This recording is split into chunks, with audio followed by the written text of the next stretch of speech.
Now we're going to look at circles. And there's three key terms that we're going to look at. A diameter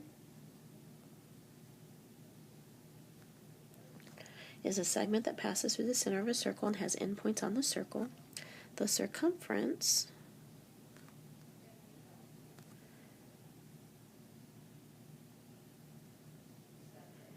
of a circle is the distance around it. That's similar to perimeter. The length of the blank of a circle is half the length of the blank of the circle. So the length of a radius of a circle is half the length of the diameter.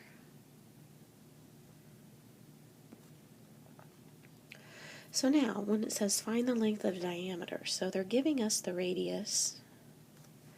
Here they're giving us a radius of 3/8.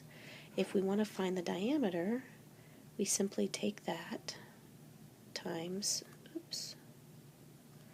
3/8 times 2, because the radius is half of it. So that means 2 times the radius would equal the distance, or all the way across. So that's going to give us a diameter, we didn't do this one, of 6/8 or 3/4 meter. So now if we go the other way, 7 and 8, those both have diameters because they're going all the way across. We'll just do number 7. We're given a diameter of 30.4. If we want to know the radius, you can divide it by 2 or multiply it by half. So I'm just going to go ahead and divide it by 2, and that's going to give me 15.2 yards. So now that we've talked about diameter and radius, let's look at finding the circumference of both of these. So circumference. We actually have two different formulas for circumference. It just depends on what you're given.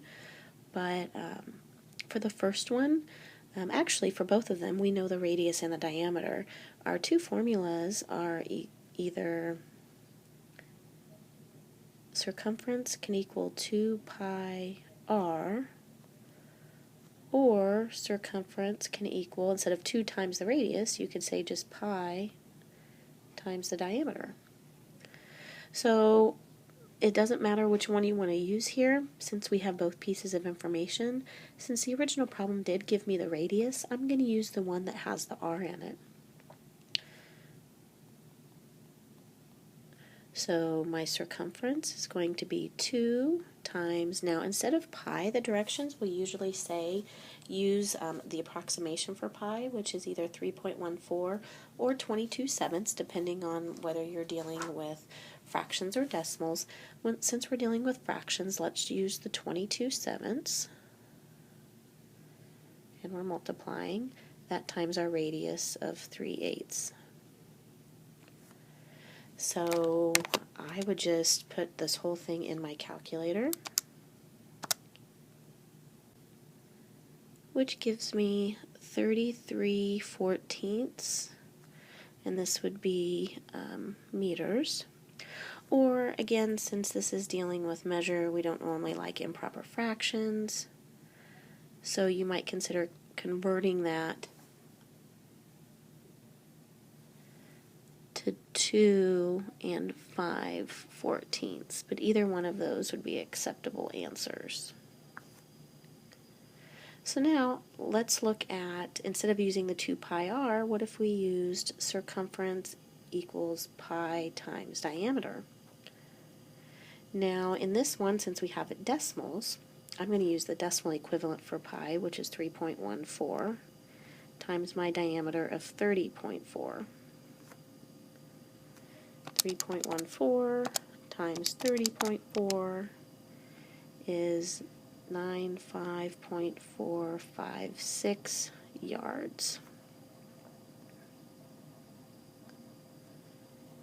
Now, while we're talking about circles, just like we did with polygons, we had perimeter and then we talked about area. You can also find area of circles. And we have just one formula for that, pi r squared. So 22/7, my radius is 3/8, but I have to square that. And order of operations tells me I have to square that first. So 3/8 times 3/8 is 9/64, and then multiply that by 22/7. And that's going to give me an answer of 99 over 224, and since this is areas, this is going to be square meters. Now, if we were to find the area of number 7, you would want to use the radius. We don't have a formula for area with a diameter, so you would want to take the radius of 15.2, square that, and then multiply it by pi.